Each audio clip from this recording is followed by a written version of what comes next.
Reporter Chancellor Johnson is tracking the latest. Arizona State Sun Devils just knocked off the #1 team in the country. Sideline Cheatham has the field. Man, it's a dream come true. I'm sure being here in the Twin Cities has bring back great memories for you. As you won a championship with Duke back in the 90s. What comes to mind when you think about that Final Four?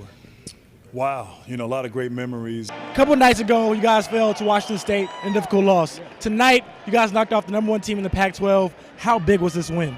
Very big win. We owed it to the people. We owed it to everybody that came out to Washington State. Speaking of Shamari Pons, what's he going to have to do tonight for St. John's? Yeah, Shamari Pons can flat out go. The guard is averaging close to 20 points per game, and he's one of those guys that can beat you all by himself. In the Sun Devils' trip to Nashville, they started off in rhythm, jumping out to a 9-0 lead, but then they fell out of tune. Offensively, they were offbeat, and on defense, they weren't in harmony.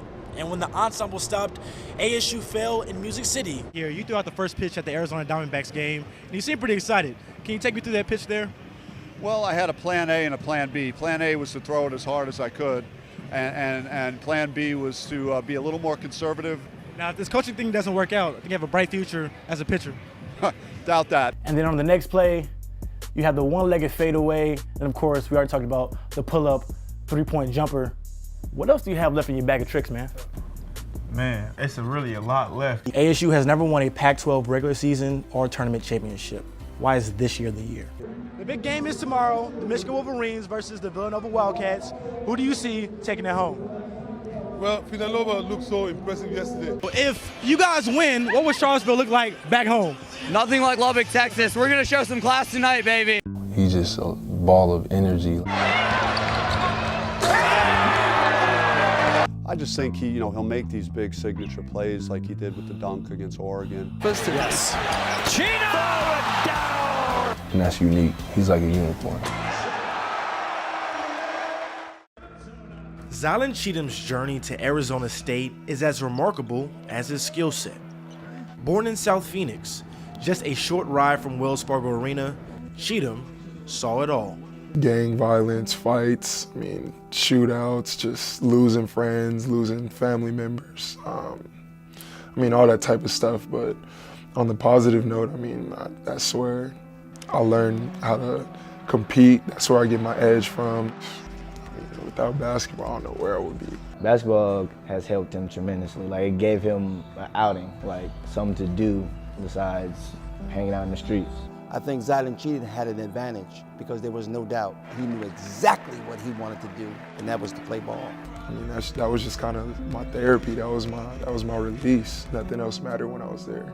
Well, he was excellent. He was an excellent player. As far as the leaping ability and all of that at practice, sometimes he'd do some things that really was like, whoa, that's wow, because not everybody could do that. Sidelin's athleticism would take him from the streets of South Phoenix to the palm trees of San Diego State. That's all just athletic ability of Sideline Cheatham right there. After a stopover with the Aztecs, Cheatham found that the road led him back home. Once I got on the phone with Hurley, and we just had our first conversation, man. We just chopped it up, and he came off as so real. We talked about a lot of basketball things that I thought that he could work on to put himself, to be in a great position to just showcase how good of an all-around player he is. I was just like, look, I'm in, bro. I'm committed. I'm coming home. And ever since then, it's been a dream come true. Soon, the local kid became a fan favorite. Cheatham recorded only the second triple-double in program history,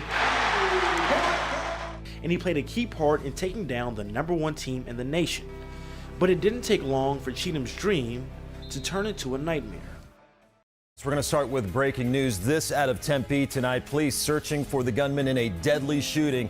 This is a look. On December 29th, just 1 week after upsetting Kansas, Cheatham got a call that his brother Wanya had been shot. Come up to the hospital to see what's going on and get there and wait to find out he didn't make it. It was so hard to see him in that condition and to see how upset he was. There's no preparation when something like that happens.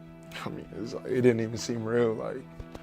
I couldn't believe it, but man, it was the toughest day of my life. We exchanged texts and phone calls, from 24 hours after that, and he seemed to use basketball as his kind of like a sanctuary to take his mind off it. For Sideline, basketball became more than a release, it became an escape.